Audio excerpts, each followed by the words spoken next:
They don't defeat your logic. They quietly take control of your mind. Most people walk into arguments believing it's a battle of intelligence. Whoever has better facts should win. Whoever explains things more clearly should win. Whoever is right should win. But real life doesn't work that way. You've probably experienced a moment where you knew you were right, you had the evidence, you explained yourself properly, and yet somehow you walked away feeling defeated. Not because your logic failed, but because the other person controlled the psychological dynamic of the conversation.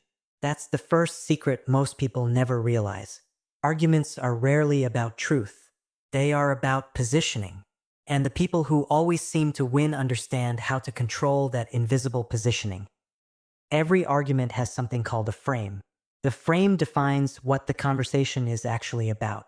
It's the invisible boundary that decides what matters and what doesn't. If you control the frame, you control the direction. And if you control the direction, you control the outcome. Imagine confronting someone about breaking a promise. You calmly say it hurt you when they didn't show up. Instead of addressing their action, they respond with, "Why are you making such a big deal out of this?" In that moment, the frame shifts. It's no longer about their behavior. It's about your reaction. If you accept that shift and start defending your emotions, you've already stepped into their territory. Skilled arguers rarely attack your point directly. They redefine what the argument is about. They turn accountability into sensitivity. They turn facts into tone. They make you defend yourself instead of your position. Another powerful factor is emotional dominance. Human beings are wired to associate calmness with authority. When someone stays composed under pressure, our brains automatically perceive them as stronger. Think about debates you've seen. One person becomes animated, passionate, maybe even frustrated. The other remains slow, controlled, almost detached. Observers tend to side with the calmer individual, even if both sides have valid arguments. Emotional control signals stability. Stability signals power. People who win arguments understand this deeply. They lower their voice instead of raising it. They pause before responding. They allow silence to exist. And silence is uncomfortable. Most people rush to fill it. They start over-explaining. They repeat themselves.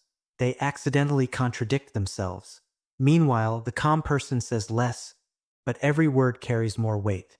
Then there's subtle gaslighting, which is one of the most destabilizing tactics in any disagreement. It doesn't look dramatic. It's quiet and controlled. You say, "You told me something different yesterday." They respond calmly, "No, I didn't." There's no anger, no hesitation, just certainty, and certainty plants doubt. Even if you're sure of your memory, that confident denial creates friction in your mind. Now imagine that happening repeatedly over time. Small denials, slight distortions, minor rewrites of events. Gradually, your confidence weakens. You start adding phrases like, "Maybe I'm wrong, but," or "I could be mistaken." That hesitation shifts the power balance. Manipulative arguers don't need to crush your logic. They only need to weaken your certainty. Another technique often used is the question trap. Instead of making bold claims, they ask controlled questions. "Why do you think that? Are you sure? Where's your proof?" On the surface, it seems rational and intellectual, but psychologically, it forces you into a defensive role. You are now explaining, justifying, proving. Meanwhile, they reveal very little about their own position. The person asking questions controls the direction of the conversation. They decide what gets examined and what gets ignored. Over time, this creates a subtle status imbalance. The one being evaluated feels lower in authority than the one doing the evaluating. Without realizing it, you stop leading the argument and start reacting to it. Perhaps the most powerful tactic of all is emotional triggering. It's rarely obvious. A slight smirk, a dismissive laugh, a sarcastic comment like, "Wow, you really thought that through, didn't you?" It's small, but it's designed to provoke. The moment you react emotionally, raising your voice, interrupting, showing visible frustration, the focus shifts. Now it's not about the issue anymore. It's about your reaction. Observers, whether friends, colleagues, or even your own internal judgment, Remember impressions more than details. Anger creates the impression of instability. Calmness creates the impression of control. Skilled arguers push just enough to disturb you emotionally, then step back and appear composed. And suddenly, you look unreasonable.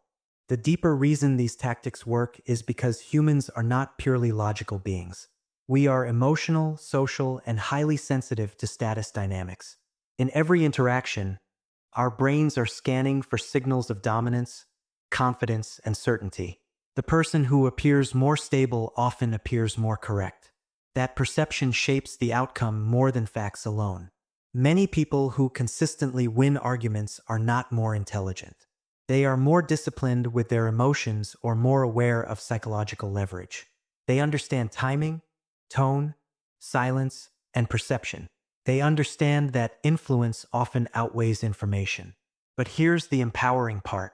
Once you recognize these patterns, they lose much of their power. When someone shifts the frame, you can calmly bring the discussion back to the original issue. When someone tries to gaslight you, you can rely on clarity instead of self-doubt.